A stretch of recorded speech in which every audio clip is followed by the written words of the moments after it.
lives, if you look at how they behave, and if you look living their life according to what Shaytan wants and not what Allah subhanahu wa ta'ala wants.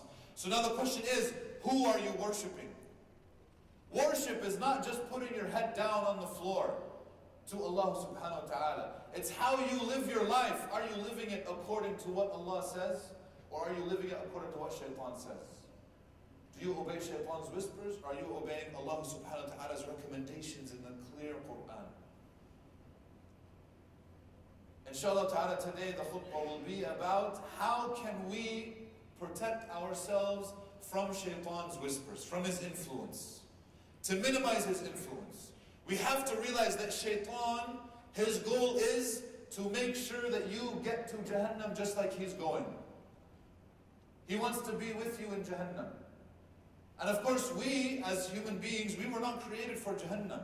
Allah subhanahu wa ta'ala, when He originally created Adam, He created him in Jannah. And that's our original home, and that's where we should always ask Allah subhanahu wa ta'ala that we end up.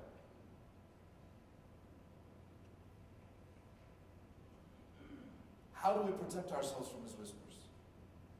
If he's constantly there, if he's constantly around, if he's constantly trying to whisper, how do we even differentiate? This is a question that we get many times. How do I differentiate an idea that I get in my mind, whether this is from Shaytan or this is from something else? This shows us, of course, the importance of knowledge. That anytime you get an idea, it doesn't even have to be Shaytan. Anytime you are exposed to anything, how do you evaluate whether this is good or bad? You have to expose it to the Quran and the Sunnah. You have to expose it to that which Allah subhanahu wa ta'ala has revealed. That is always the criteria for right and wrong. It's not whatever I feel like. It's not whatever I think right now is right and wrong, because what I think right now is right and wrong will change a year from now. Will change 10 years from now. Will change 30 years from now. If I'm right now young, when I'm older, what I do now, I might disagree with later on. And that shows us how that criteria, if I'm just using myself as criteria, this is actually a false criteria. You cannot use your own whims and desires for the criteria in evaluating what's right and wrong. You have to expose it to the Quran and the Sunnah. Shaytan stays with us until the very end. There's a story of Imam Ahmad, rahimahullah. He died in his 90s. May Allah subhanahu wa ta'ala have mercy upon him and reward him a great reward. He died in his 90s. His son was at his side. His son is a scholar in and of himself. And he was also old at this time. And he says that during his last moments, my father was saying, La ba'd, la ba'd. Not yet, not yet. And he said, I'm confused about this. What is my father saying? Usually people on their deathbed, you try to encourage them to what? To do dhikr, to read Quran, to say La ilaha illallah, talqeen al-shahada. Talqeen al-shahada, which is, you start saying La ilaha illallah to get them to say La ilaha illallah. Many people might think that you tell them to say La ilaha illallah. This is actually incorrect. Because many times, their true nature comes out in those critical moments, and they might not like being told what to do, because they never were like this during their life, and they might reject وَالْعِيَاذُ بِاللَّهِ saying La ilaha illallah. And people that I know have experienced this, where the guy was telling him, say La ilaha illallah, and he says, I don't want to say what you're saying. A'udhu billah. May Allah protect us and save us. But this is because he never liked listening to anybody, especially people of religion. People who are religious, he doesn't like them. And this happens. There are people who they hear the sheikh say one thing and he wants to do the exact opposite. Just because he doesn't like to be told what to do.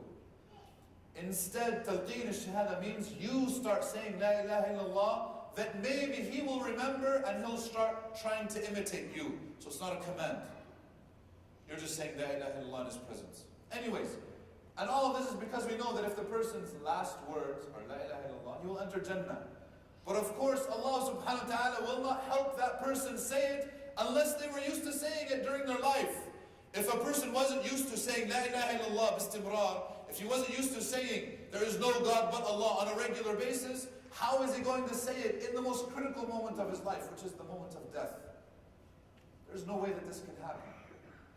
And Imam Ahmad, however, was saying La ba'd, not yet. And when he would wake up, his son would ask him, Ya abatah, ma taqul? What are you saying, oh my father? You're saying not yet, not yet. What is this?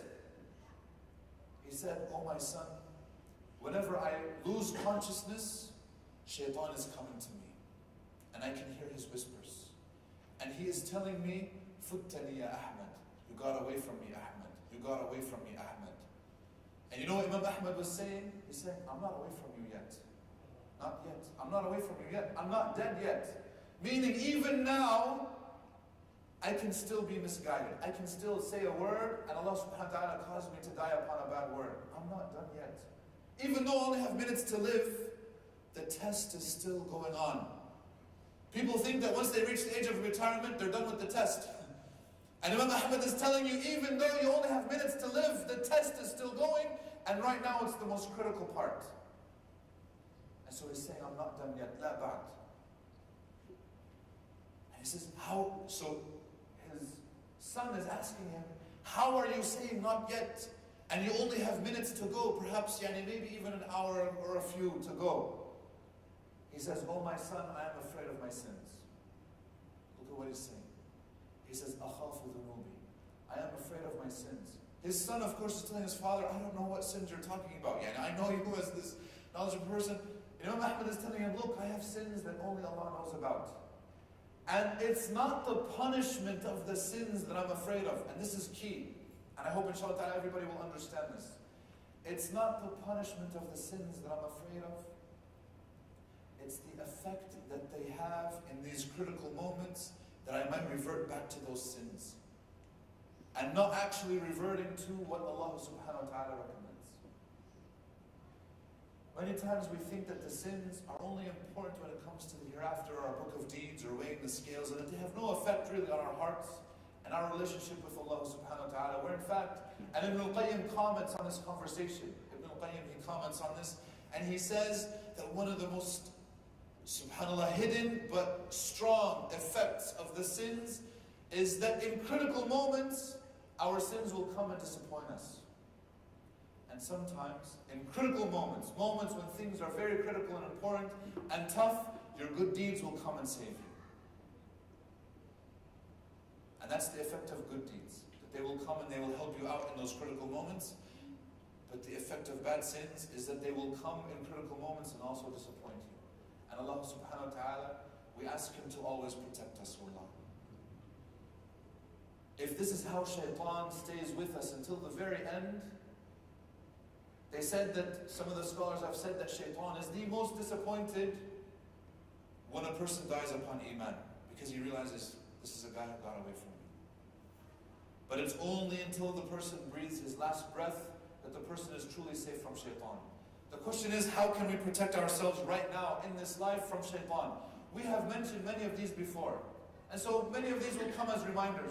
And the idea is, وَذَكِّرْ فَإِنَّ الذِّكْرَى تَنْفَعُ الْمُؤْمِنِينَ. And remind, because indeed the reminder is beneficial to the believers. So this is wallahi why this advice is for myself first. I am not claiming, and neither should anyone ever claim, that they are an expert in staying away from Shaytan's influence. We are not, wallahi. This is why all this advice is merely for a reminder. But there are critical steps, and there's a mindset and there's a mentality, inshallah ta'ala, in approaching all of them. And then there are practical ones as well. The first is sincerity. And sincerity to Allah can never be overestimated. Wallahi. However much we talk about sincerity, we perhaps should talk about it even more. And if a person thinks that they are sincere, that's the first sign that they are in fact not sincere. And if a person claims to be sincere, know that this person is a liar automatically. Unfortunately, this happens so many times, and I try to tell people, please don't say this. They come, and let's say, for example, there's a dispute, and the person says immediately right off the bat, look, at the end of the day, God knows that I'm sincere. No. God knows what's inside of your heart.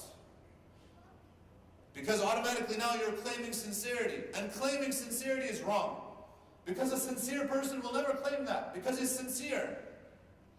Do you see this?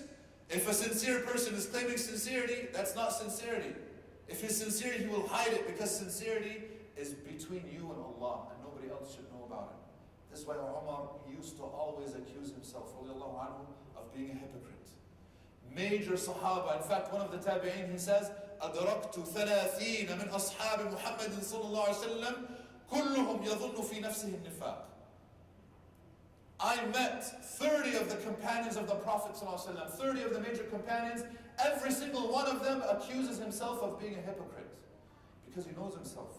It's not because he is actually a hypocrite, it's because he's sincere and he wants to correct himself. And so when people now in 2018, they come and they say, I'm a very sincere person, God knows that I'm sincere, this is the first sign that these people have no idea what they're talking about.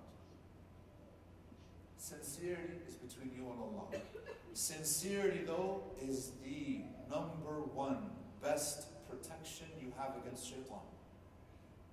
Everything that we're going to mention now, from reading Quran, from the adhkar, from the practical steps, all of those will do nothing unless sincerity is there.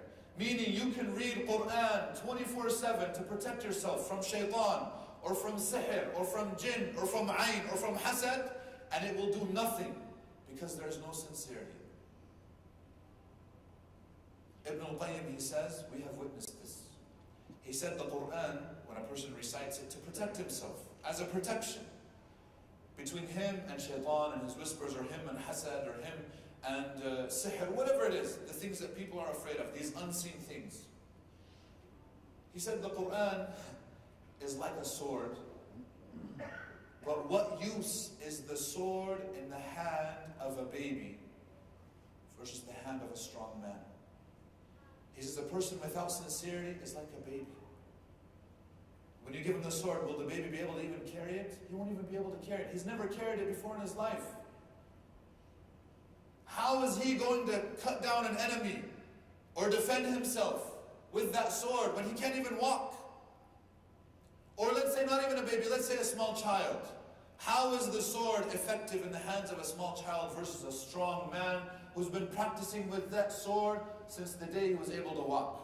And now he's a strong man and he has muscles and he knows exactly how to use that sword. It's completely different. This is why he says, Ibn al-Qayyim, he says, a person can read Ayatul Kursi one time and it protects him for an entire day. And another person can read Ayatul Kursi all day long and Shaytan is still whispering to him. There's a huge difference. And that's because of the lack of sincerity and the lack of belief in Allah subhanahu wa ta'ala. So without sincerity, everything else that we're about to say, you can forget about it. This is why developing sincerity is so important.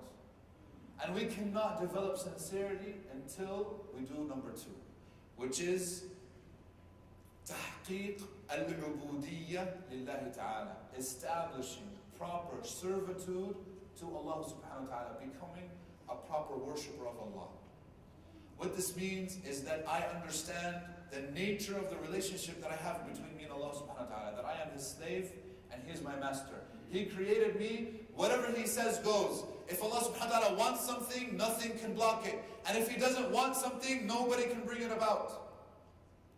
And that I have, in reality, no choice but to obey Him. If I want success, or if I want happiness, or if I want anything in this life or in the next. I have to understand that I am faqir, I am completely poor. And Allahu al-Ghani al-Hamid. Allah subhanahu wa ta'ala is the wealthy, He's the one whose in hands is everything. And only then can we start to understand and appreciate what it is our relationship is with Allah subhanahu wa ta'ala. Not only this, but I have to properly worship Him. When Allah tells me to do something, I do it. When He tells me to say something, I say it. When He tells me to pay something, I pay it. When He tells me to travel someplace, to go to Hajj, I do it. Because I am His slave. And only when we become slaves of Allah, the Most High, do we actually become truly free. And do we become truly free even from Shaytan's whispers. But it will never happen before then. And so when a person comes and he says, Shaykh, how can I get rid of Shaytan's whispers? Very good. First question right off the bat. Are you praying 5 times a day? Oh, you know, Shaykh, things are difficult and life gets so busy and, you know, it's very hard for me to pray. And so I'm kind of on and off. I said, look, whatever I tell you, it's not going to help unless you start praying. Which is a travesty. We shouldn't have a Muslim who says, I am a Muslim, who does not pray to that Lord who he claims that he commits Islam to. Submission means that you submit. Islam means submission. When I submit, that means when Allah calls me, when I hear the adhan, it's the call. Do I answer His call, or am I answering the call of myself and my desires, or my paycheck and my money? Which call am I answering to? Allah subhanahu wa ta'ala praises those men. رِجَالٌ لَا تُلْهِهِمْ تِجَارَةٌ وَلَا بَيْعٌ عَنْ ذِكْرِ اللَّهِ. They are men who no business nor money deters them from the remembrance of Allah. It doesn't matter what's going on, I put everything down because I am a servant to Allah subhanahu wa ta'ala first and foremost. And only then, when we become ibad lillah, does Allah protect us. This is why Allah has a guarantee in the Quran. He has a guarantee in the Quran where He says to Shaytan, He's telling Shaytan, try to dissuade as many people as you can. Try to whisper to them, try to do your best. Allah subhanahu wa ta'ala is challenging Shaytan to do this. Why? Because Allah mentions at the very end of that challenge, do everything you can. وَأَجْلِبْ عَلَيْهِمْ بِخَيْلِكَ وَرَجْلِكَ وَشَارِكْهُمْ فِي الْأَمْوَالِ وَالْأَوْلَادِ وَعِدْهُمْ. He says, bring about your horses, your soldiers, all of these things. Whisper to them. وَعِدْهُمْ, and promise to them. Make these crazy promises to them. Many people have crazy ideas sometimes, and these are from Shaytan. Promises of wealth, promises of glory, promises of fame, promises of a happy life. If you do these things, of course it's following Shaytan. وَعِدْهُمْ وَمَا يَعِدُهُمُ الشَّيْطَانُ إِلَّا غُرُورًا. And Shaytan only promises them foolishness. And then after this, Allah has a guarantee. And this is why it's so important. His challenge to Shaytan is because in reality it's not a challenge. Allah mentions a group of people who will never be able to be influenced by this. Where He says, إِنَّ عِبَادِي لَيْسَ لَكَ عَلَيْهِمْ سُلْطَانٌ. Indeed, my servants, you will have no power over them. My servants, my ibad. So if we establish proper ubudiyyah, Shaytan will have no power over us whatsoever. He'll try to whisper all day and all night, no influence whatsoever. إِنَّ عِبَادِي لَيْسَ لَكَ عَلَيْهِمْ سُلْطَانٌ وَكَفَى بِاللَّهِ وَكِيلًا. And it is enough, it is sufficient of Allah that He is a wakil, He is a person to rely upon. He is the one to rely on. If Allah subhanahu wa ta'ala determines that you're a proper abd, you're a proper slave of Him, khalas, that's it. You've won. Everything else comes easily.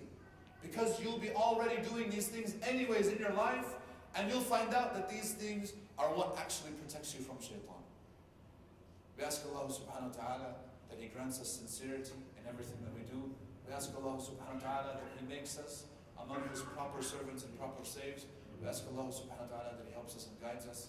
هذا والله أعلم. أقول قولي هذا وأستغفر الله لي ولكم فاستغفروه إنه هو الغفور الرحيم.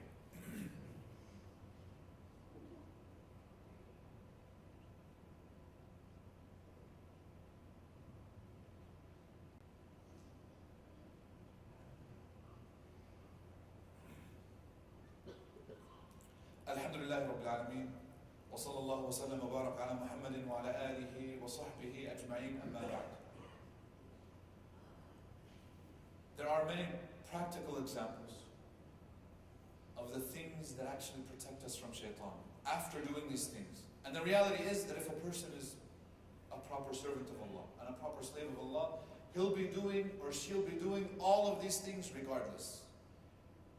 Like the remembrances of the day and the night, Adhkar al-Sabah al-Masa. These protect an individual. The Adhkar after every prayer. The remembrances, the things that you say to remember Allah subhanahu wa ta'ala in the morning and in the evening. When you wake up and when you go to bed, after every salah, when you do certain things throughout your day, all of these are protections. Why? Because you're constantly remembering Allah. And we know that when a person remembers Allah, Allah puts him in a very strong fortress. A very strong fortress. In fact, it's a fortress that's impenetrable. Shaitan can never have an influence over that individual. Reading Quran is very effective. Ayatul Kursi, extremely effective. The last two verses from Surah Al-Baqarah, extremely effective. In fact, our Prophet ﷺ, he says, "Man qara'a fi laylatin khawatim Surah Al-Baqarah kafata." He says, whoever recites the last two verses from Surah Al-Baqarah, kafata. Kafata, that means they will suffice him. They will be enough. Enough for what? Enough from everything that you fear. Enough for everything that you hope for. Just reciting those last two verses. Many other adhkar. There are practices in following the sunnah of the Prophet ﷺ that also protect us from shaitan. When I enter my house, am I saying Bismillah? Am I in the name of Allah? In fact, saying Bismillah is so important. It has an amazing effect. Almost everything that you do, you should start it with Bismillah and end it in a good way as well. putting on your clothes before you enter the restroom. The Prophet says, "Sitru ma bayna a'yun al-jinni wa awrat al-insan aw awrat al-ins qawl bismillah." He says the protection and the covering between the eyes of Shaytan and the eyes of the jinn and the privates of the human being is saying Bismillah. So when I say Bismillah, when I take off my clothes, Shaytan can no longer see you. And he can no longer affect you. Saying Bismillah when I eat protects the food, protects what I'm consuming. Following the sunnah of the Prophet ﷺ, eating with my right, eating from what's in front of me, eating from that which is pure and halal. Making sure that my income was halal to begin with. All of these things are very important. First and foremost though, in all of them, is making sure that my trust is in Allah subhanahu wa ta'ala first and foremost. This is why the saying of A'udhu billahi minash shaitan rajim is so important. The saying of A'udhu billahi minash shaitan rajim is so important. And by the way, the person should not only say it when reciting Quran.